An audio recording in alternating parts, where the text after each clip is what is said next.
Hello guys, I hope you're all well. Today I thought I would talk about cleansing your space.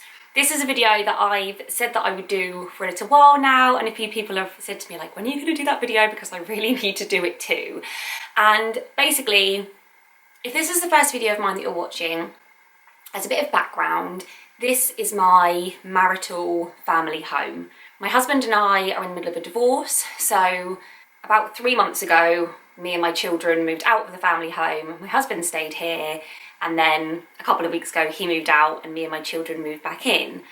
And something that I was quite hesitant about, one of the reasons why I was hesitant to move back into the house, was because I was worried that it would just feel really negative. There would be negative memories, or there would be positive memories that would then make me feel sad. And obviously I hadn't been here for 2.5 months, so it kind of didn't feel like my space anymore, and I wanted it to feel like home, but at the same time I wanted it to feel new and clean and cleansed. So I took a few steps to cleansing our home.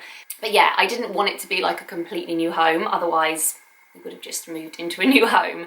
But I just wanted it to be free from negative energy, I didn't want it to induce any negative emotions. And I don't know, I kind of had visions of myself like laying here at night thinking like, this is where me and my husband used to sleep, or I think I built it up a lot in my mind of how negative it would potentially be to be back in the house. So I just wanted to do these steps just to alleviate any negative energy. So you might be in a similar situation, that you've gone through a divorce, a separation, a breakup. It may be that, I don't know, maybe a loved one has passed on, or you've just kind of changed and evolved as a person and you want your home to do the same. Maybe you just feel a lot of negative energy in your home from visitors that have been negative, and maybe arguments that you've had, or just bad news that you've received while you've been in your home, and you just want to cleanse it. Anyway, let's get on with it. If you enjoyed this video, please do give it a thumbs up, subscribe if you haven't already, and comment below. Let me know if you've done any of these, if you've got any more to add as well, because I feel like cleansing is something that we should be doing constantly. We should always be cleansing our souls and our minds and our bodies and our spaces around us, to only have things in our lives that we want, love and need, which if you follow my channel for a while, you'll know that's like my mantra: want, love, need. The first thing that I did when we moved back into the house was minimize it. I love minimizing. I'm all about minimizing your life, your physical space, your emotions, the people that you've got in your life, how you spend your time. And that was something that was really important to me when we came back into the house. When my husband moved out, he did take anything that he wanted, and he got rid of a lot of rubbish as well. But there were still some things of his that he didn't want anymore, or things of both of ours that he'd left for me to decide. So yeah, I minimised anything that I just didn't want, love or need. Anything that kind of made me feel negative, anything that I associated with him or our marriage or me from a previous time. Like, I feel like I'm kind of blossoming into this new person. I turn 30 next week, and yeah, I just feel like I need to be going forward and not looking backwards. So it really felt like a fresh start. I got rid of all the clutter, and I think if you want to have a clear mind, you need to have a clear space. And yeah, that was really important, that I was starting on like a fresh kind of, everything in the house is what I want, love and need, and then I can build a life for me and my boys on top of those foundations. Second was to clean the house. And I waited until I'd minimised everything first, because I thought there's no point cleaning if I'm then going to be getting rid of stuff that I've just cleaned. So yeah, it had been cleaned a little bit over the course of the 2.5 months, but you always like it to be cleaned to how you would clean it. I like to know. I like to know what's been cleaned and how and with what. So yeah, I used my Method products because I love using natural cleaning products, and I just gave the house a really good spring clean. Pulled out furniture, hoovered underneath, cleaned the carpets, like on top of the door frames and everything, a really good clean inside of cupboards, and got rid of the dust, anything that was like holding staticky negative energy, and yeah, just made it nice and clean and fresh. Number 3 was to move things around. So anything from furniture to where I put stuff in my drawers. So for example, my drawers, I have 3 top drawers, one for hair care, one for makeup, and one for skincare. And just little things like moving those into different drawers. So now the hair care stuff is in the left drawer rather than the right drawer. It just kind of it makes things seem a bit new and a bit different and not like I'm just going back into old patterns. And there was this analogy, I can't really remember why I was taught it or what it was more related to, but when you have a tractor ploughing the fields, is it tractors that plough fields? I don't know, a tractor going through the fields, its wheels are so heavy that it leaves really deep tyre marks, and it goes over the same ones and the same ones, and it makes them really deep rooted. And so it's very, very difficult for the tractor to veer off course because it keeps going back into those same grooves. It was all to do with mental health. It was definitely to do with mental health. That's how we are with our patterns. We have mental patterns that we always seem to follow, and sometimes, more often than not, it's very good to make new patterns, new neural pathways that kind of just set up a new life for us. Because if we're heartbroken, for example, about maybe a loved one that's passed, or a divorce, a separation, any kind of grief that we're going through, if we're doing the same things, and, you know, for example, if I'm getting my makeup out of the same drawer that I used to stand at the room that I shared with my husband in, it's never really going to help me to move past. Like, you know, some people might do that and think like, oh, it reminds me of happy times and that makes me feel good. But for me, remembering times like that kind of made me feel a bit aware of what I'd lost. So for me, I just wanted to move things around a bit and have new experiences, which I will get into in another point. Yeah, so little things like that, just, they make a difference to me. And I was always that kid when I was younger that would move my room around all the time. Like every other week I'd be moving my bed to a different part of the room, and I don't really know anything about feng shui. I would love to though. But yeah, I liked change, and I liked moving things around, and I would always be asking my mum to redecorate my room. And yeah, I liked change. Even if it's just putting a frame from the windowsill onto the side unit, I liked doing that. Okay, next up is to change things. So the last point was moving things around, but I've actually swapped out some items in my home as well. The main one being the bed. I just felt like I didn't want to sleep in our marital bed anymore, especially because obviously it'd been 2.5 months since I've been here, so like, I don't know, it just didn't feel like our marital bed anymore.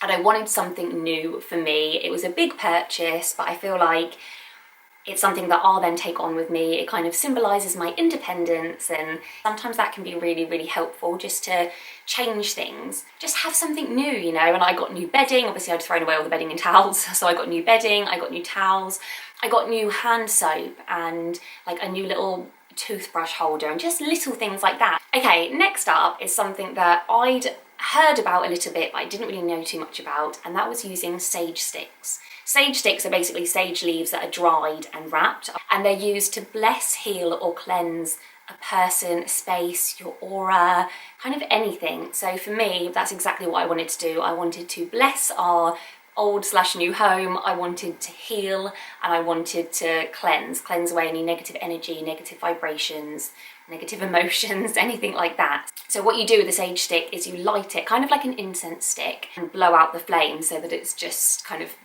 smoking, and you go around your home and you let the smoke fill the corners of the home. So you go clockwise from your front door around your house, open all your doors, open your cupboards, open your windows as well, so that the negative energy can then leave the house. And yeah, you can have like a mantra that you say, whether it's, you know, I cleanse this house, I rid it of negative emotions, I'm healing, you know, this is a positive home, whatever it is that you're trying to achieve. You can use a feather or your hand to kind of push the smoke up into the corners. It doesn't leave smoke. So yeah, that's one that I did, and part of the ritual that I did, I just googled it, I can leave a link below, was I lit a candle first and I spoke my intentions to the candle. So I think it was like, you know, I want to cleanse this home from negative energy, I want to heal from my divorce, I want to, you know, feel a fresh start for me and my boys. And then I lit the sage stick from that candle, and then I used that. And the next one is to use Palo Santo, I'm not sure how you pronounce it. It's a type of wood, and it's basically used to do the same thing. So it clears negative and unwanted energy, and you can either do it in the same way as the sage stick, so you can light the wood and walk it around your house, or the way that I did it is I got it in an oil that I could put in my diffuser.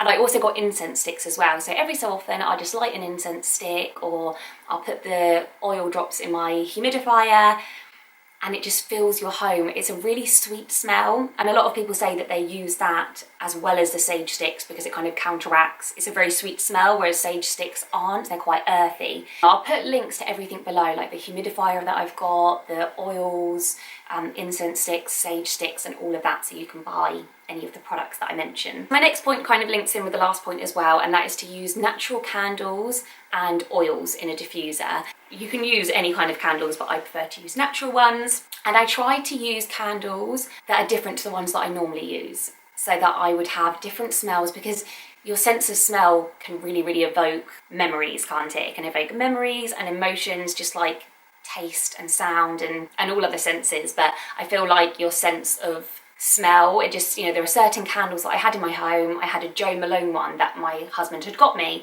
and anytime I smell it, I think of that. And I hadn't burnt it for ages because I'd started using natural ones, but yeah, things like that. Like, I minimised that, got rid of that one, and I just try and have maybe earthy scents rather than, I used to always have like sweet vanilla scents, but I'm just trying to have different ones. And another oil diffuser scent that I love is the Tropic Skincare one. I'm an ambassador for them, so I do sell them.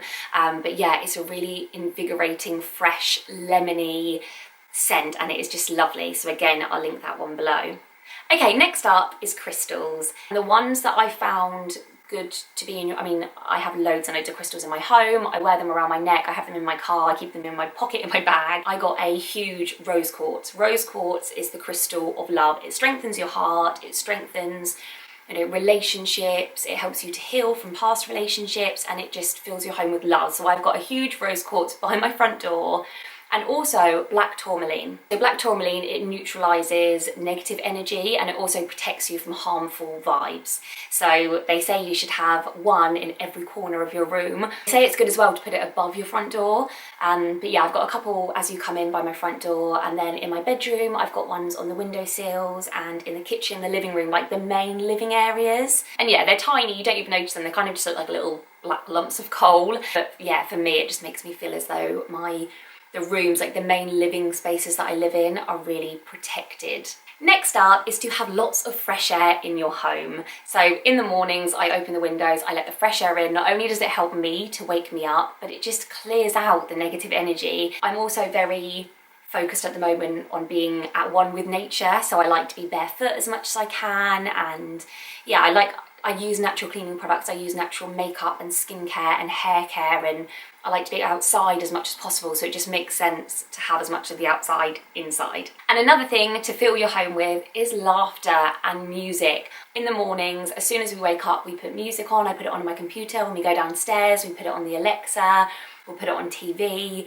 and yeah, we always have music in our home, and laughter. We have friends around all the time, we do play dates, and as much as it's nice to have my own space, it's also lovely to associate my home with friends that come round, rather than thinking, oh, this is where me and my husband used to sit, or that's where we used to have dinner, and just thinking of it as our home. I see it as this is mine and the boys' home for our friends and our family. And yeah, again, it's all about making new pathways and new memories. And last but not least, do things in your home that you didn't normally do. It's not worded very well, but for example, I've now got a little yoga set up in my room, and that's where I go to have me time, to have my space, to stretch, to exercise, to meditate, to do breath work, whatever it is. And I love it, and I never had that before, so it's nice that my home has now got like a different dynamic to it. So yeah, maybe get an exercise bike so that you can do exercise in your home. I don't know, have like a little meditation area, or get some decks and have like a DJ area, or make a reading corner, or bring like a new activity or hobby or interest into your home. And that's it. Those are the ways that I've cleansed my home, and honestly, I love being here. Like, today is a day that both boys are at school and nursery, and I love being here in my home, and I've never felt more calm and relaxed. And the amount of people that have come into my home and said, it feels so calm. It feels like, it just feels different now. It's light, and it's, yeah, just not heavy anymore. So yes, I hope that you found this useful, and please do let me know if you've got anything else to add. Thanks for watching. Bye!